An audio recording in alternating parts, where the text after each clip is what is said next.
The party nomination results are trickling in. People we expected to win without a problem are out. Some of them are going to run as independents. Some of them are going home.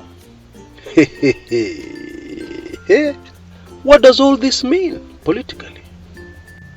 And we know this gives us a very good idea of how people are going to vote on August 9th. So what does it tell us about how people are going to vote? Can it help us predict a few things about the upcoming elections? The answer is yes. And I reveal all that in the show you're about to take in. But before we start, a quick heads up. Weekly Intelligence Briefings number 75 is being released in a few hours. And it is super fascinating. It talks about the people who are pouring money into this general election. I'm sure you'd like to know their identities. And I'm sure you'd like to know, although maybe you don't want to know. Actually, you don't want to know what their motive is in spending millions on certain political candidates. What they want to get in return. So make sure you don't miss Weekly Intelligence Briefings number 76. Now I have a special offer for this. You can see details on your screen right now. I have those books. Pick a book and then you will get the Weekly Intelligence Briefings free for 6 months, for a year, for 2 years, and so on and so forth. Go for it. I think this is an amazing offer because those books are also classics. You can take them in slowly. They have some amazing information that is still very relevant. Actually, is especially relevant today, many years later. So that you understand exactly what is going on in our politics. But for now, let's go straight to the show. And what a show it is. Karibu sana. And as usual, enjoy.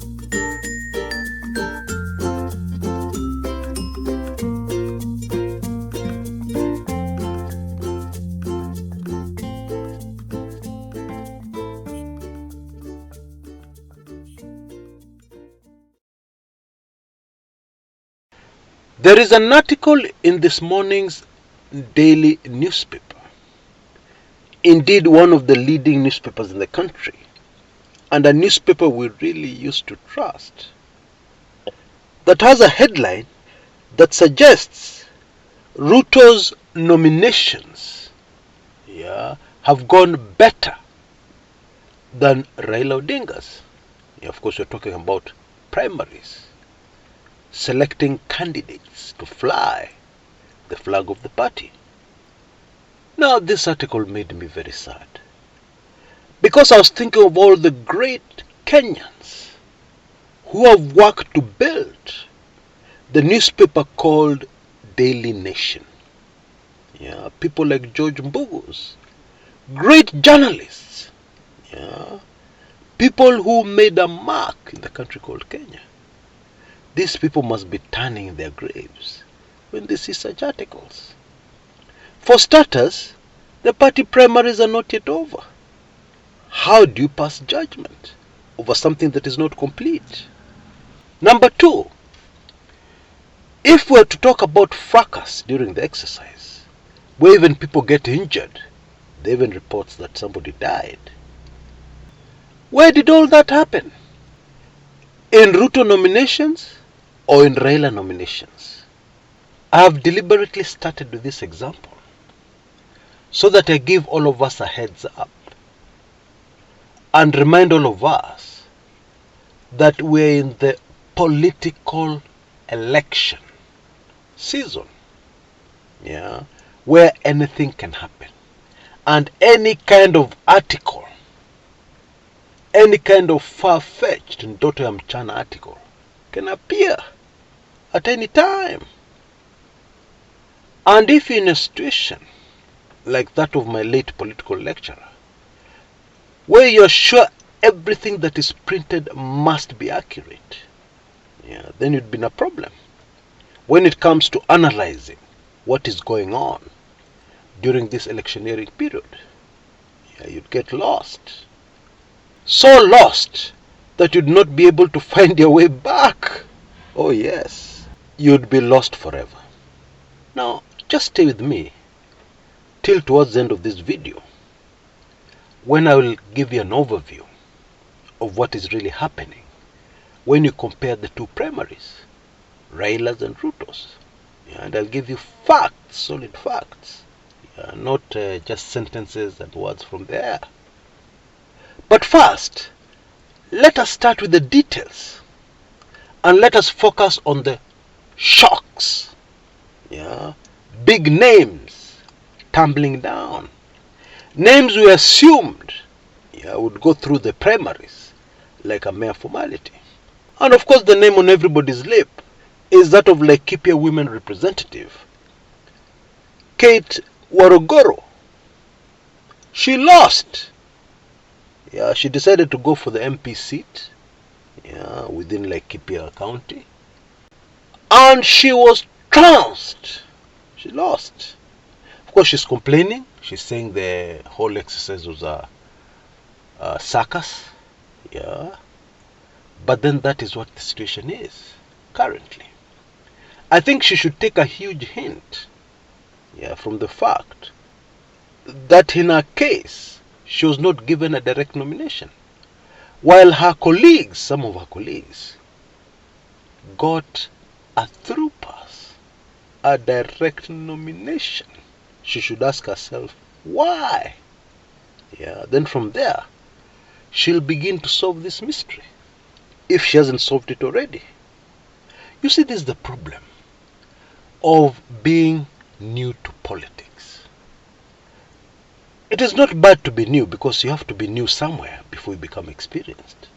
However, when you're new somewhere, usilete kiherehere na ujuaji. Kuja mosmos bwana. Come slowly and take your time to learn. Take your time to master those under the surface issues. Just a quick one, guys. Chris makes a prediction towards the end of this video about the 2022 mother of all general elections. Stay tuned to catch it. The other big shocker for me was the senatorial race for Bomet County, where former NAT Secretary General Wilson Sossion lost. In fact, he came in third. The UDA senatorial nominations here were won by a Nairobi lawyer called Hilary Sigei, largely unknown, new into politics, who garnered 77,500 votes, followed by the incumbent, the current senator, Christopher Langat, who got 65,006 votes, and Wilson Sossion came in third with 45,371 votes. Now, interestingly, Sossion and Langat have teamed up together to complain that the whole exercise was rigged, and have threatened to leave UDA and run as independents. Now, you'll remember Bwana Sossion was an ODM member for a very long time. But he defected from ODM to UDA sometime last year. And maybe I need to tell you this. I watched Bwana Sossion make a speech when he was welcomed to UDA by Deputy President William Samoei Ruto. And I read his body language, and his body language was refusing to accept the words that were coming out of his mouth. His body language was contradicting what he was saying, because he said he was sure that Deputy President William Samoei Ruto was the best choice for president. He said the bottoms-up economic policies, which are being fronted by the Deputy President, are very advanced globally. And that they're the best thing that can ever happen to Kenya. His body language was just all over the place. His body language was telling me, no, I don't accept this. No, what I'm saying is not true. That's what his body language was telling me. But then I understood, this is politics. What Bwana Sossion wanted was a UDA ticket to run for Senator of Bomet. Because, in case you didn't know, a UDA ticket to run for Senator of Bomet means that you're already elected. You're already in the Senate. The general elections is a mere formality. So this is what Bwana Sossion wanted. And because he wanted this, he had to play politics. He had to lie through his teeth. But then sadly, here are the results today. He did not get what he wanted. And don't blame Bwana Sossion too much, because you're not a politician. You don't know what they go through. Because you can imagine Bwana Sossion wanting to vie for any seat in Kalenjin Rift Valley, let alone just Bomet, and trying to do so on an ODM ticket. That is funny. That would never work. No matter how good he was, no matter how popular he was. In fact, in Kalenjin Rift Valley, if you want to lose an election, that is the right move to make. Go and get an ODM ticket in Kalenjin Rift Valley. You will lose very badly at 4 a.m. in the morning, even before voting starts. I kid you not. So don't blame Bwana Sossion too much. He was just making the right political moves, the right political play to win a seat he wanted. But let me tell you what I suspect happened here. And I hope you took in my video, focusing on what nominations are really all about.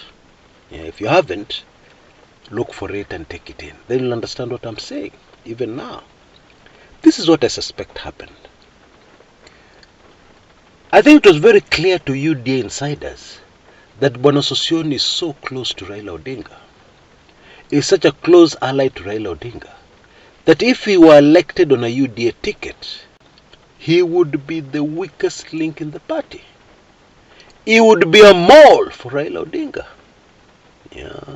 And so it was decided to ensure that even though the party had already benefited from the perception, public relations, of having a whole Kenyan National Union of Teachers former Secretary General, like Bwana Sossion, whom everybody knows, defecting from ODM of Raila Odinga to UDA of William Samoei Ruto, you can imagine the big psychological victory UDA had. And although they had already enjoyed that, they had to do something to fix this Bomet senatorial race. Hence, this lawyer from Nairobi, Hilary Sigei, comes into the picture. I think the insiders also felt that Christopher Langat was wanting, the current senator. They felt that he was not vocal enough in support of the deputy president. They felt that his support for the deputy president was lukewarm. And so they fixed it.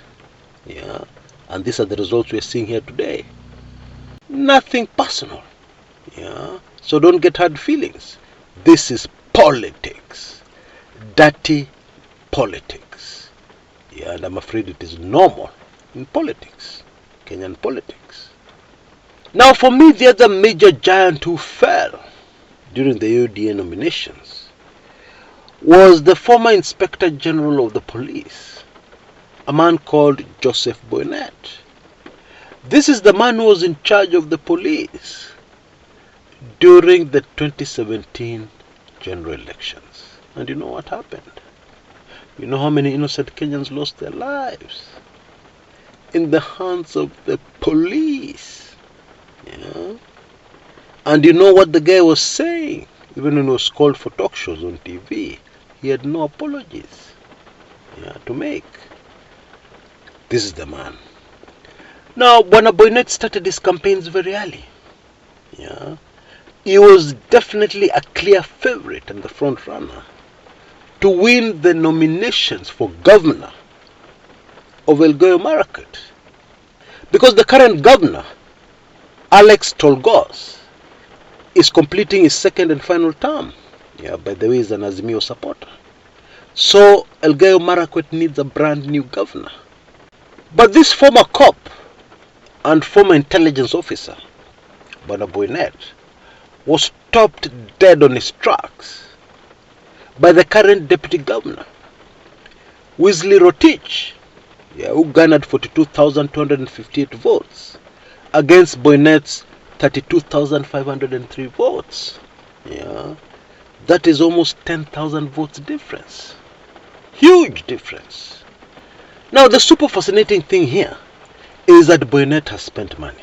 Oh, he has got a campaign machine in place that would be the envy of any politician. And therefore, on paper, he looked unbeatable.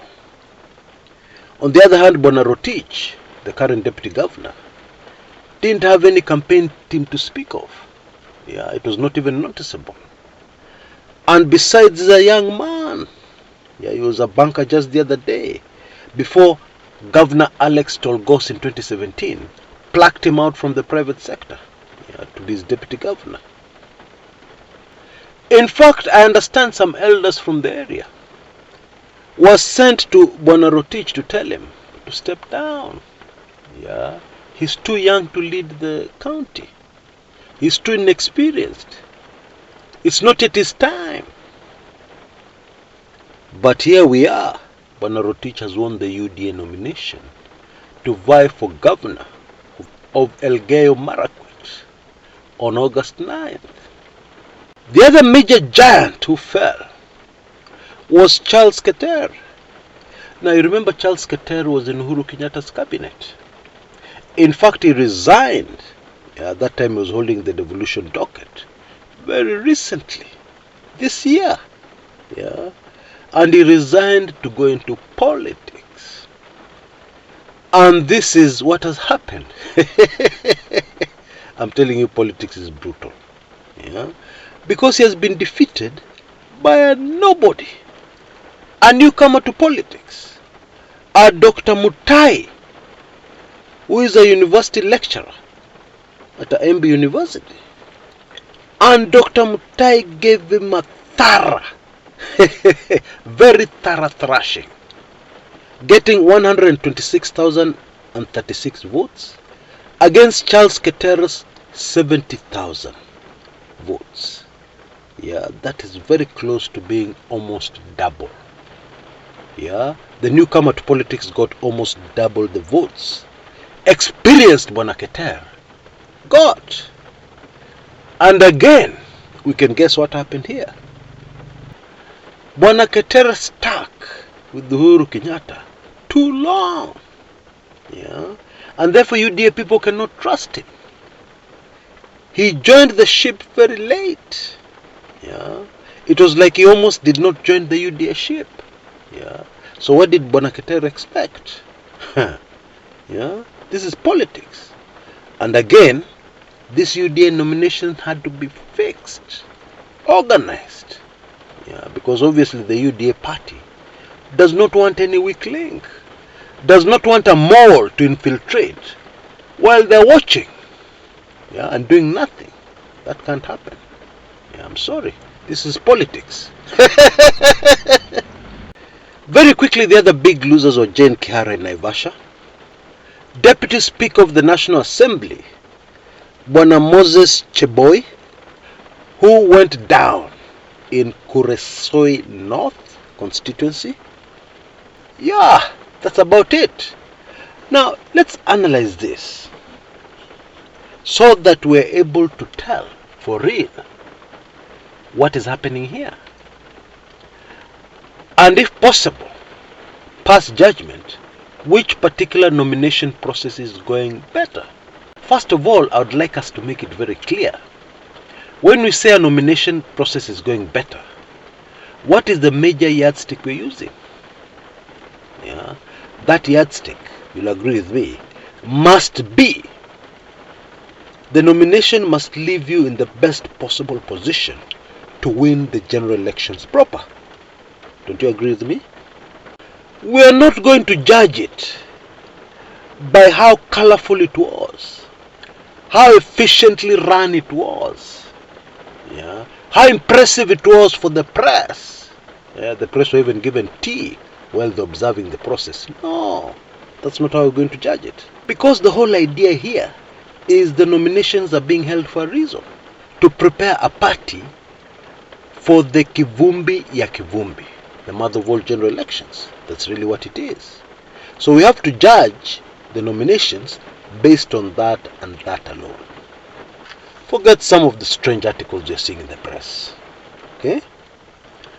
Now, to the casual observer, it looks like ODM are really messing up.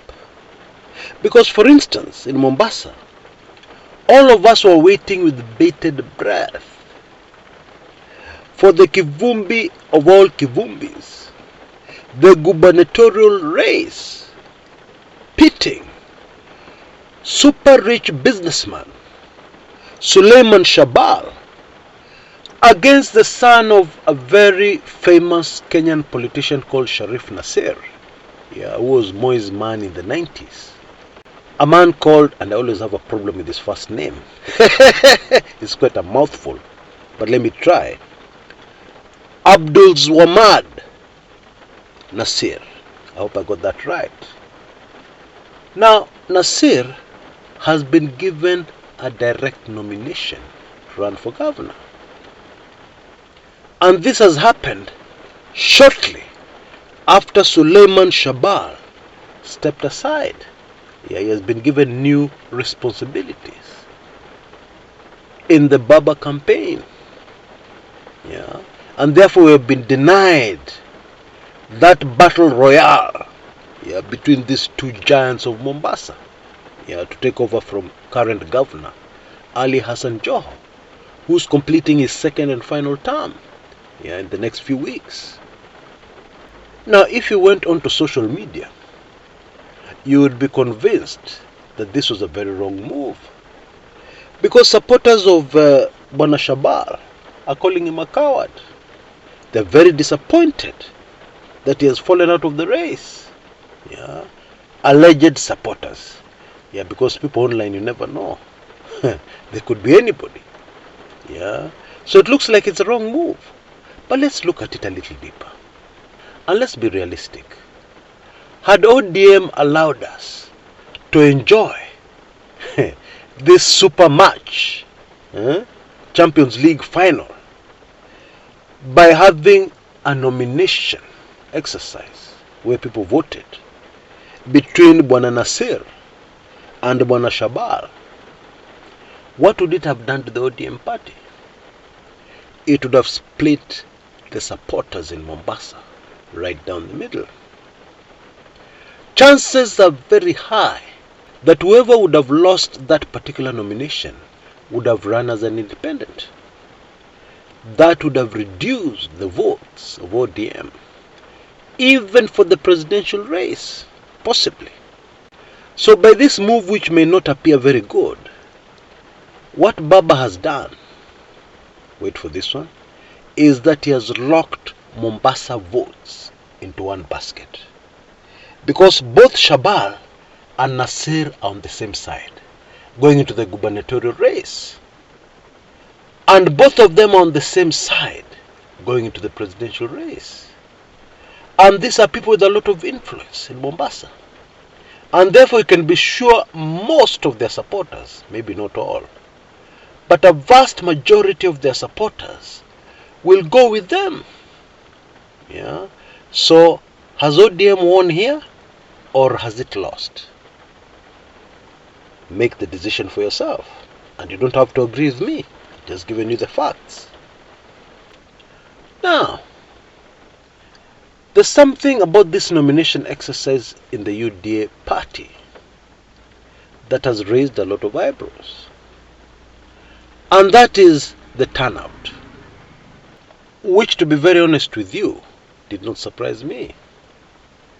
Because when people are turning up somewhere because they expect a cash handout, and when people are turning up somewhere because they're genuine supporters of a party, it is very different. It is very hard to attract a consistent huge crowd right across the country for a nomination exercise when the motivation in all those who are turning up is just money. Yeah, people will turn up, yes. People are looking for money. Nothing wrong with that. People are looking for handouts. There's something wrong with that, but then, hey, things are very tough in Kenya. And anyway, people are allowed to have different principles. It is just my principle that handouts is not the way to go. Yeah. Anyway, I believe the UDA nominations have brought out this very clearly, what I've just said. Let me elaborate on that. I believe the UDA nominations are telling us in black and white, very clearly, writing on the wall, that the UDA party, apart from in Kalenjin Rift Valley, in the rest of the country, is not driven by a love for the party or the party presidential candidate. It is driven by money. I challenge you to ask anybody. Yeah, go to one of these UDA meetings, talk to a few people, ask them why they're there. And within a very short time, it will become very clear to you that I'm telling you nothing but the truth. Folks, the moment of truth has arrived. The moment of truth is at our doorstep.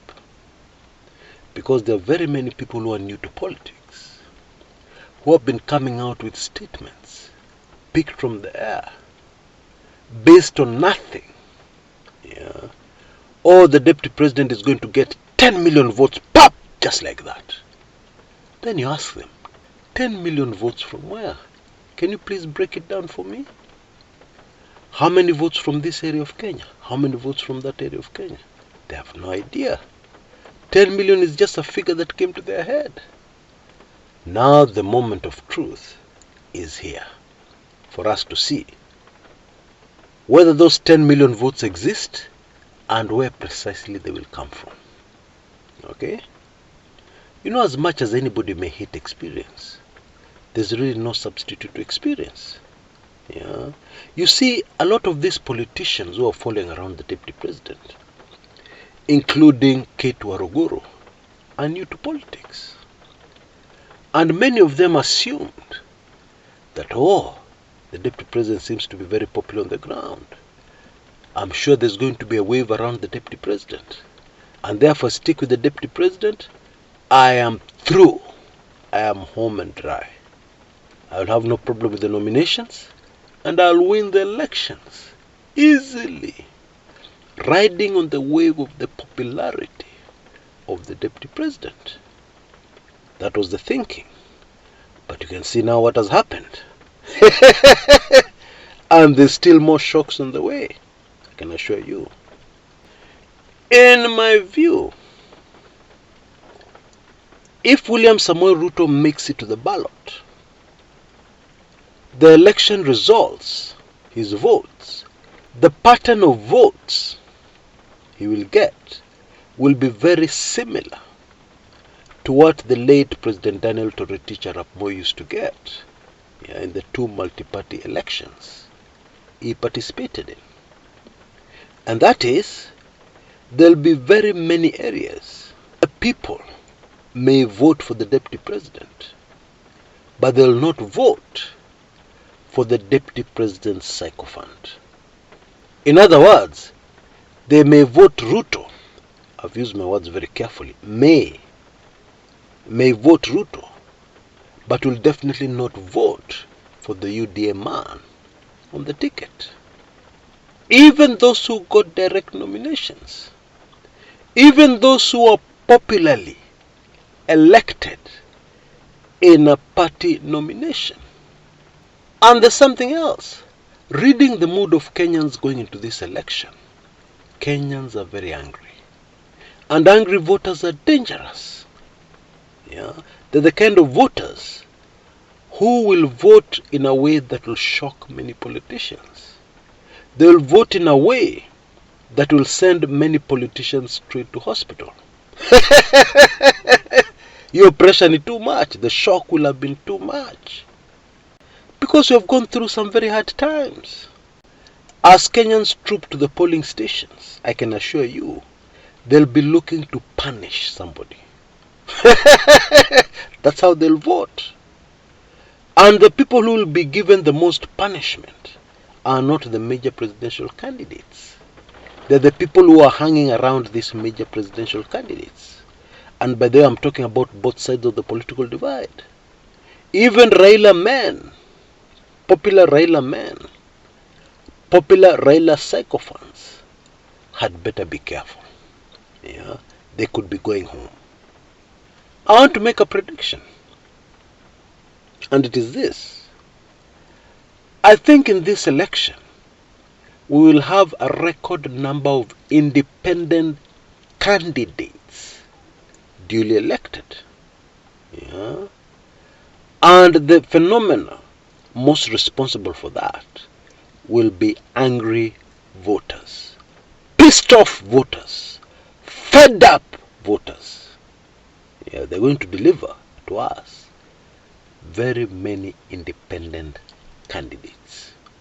They are not members of any known party, any known political party. Until next time, this is Chris Kumekucha.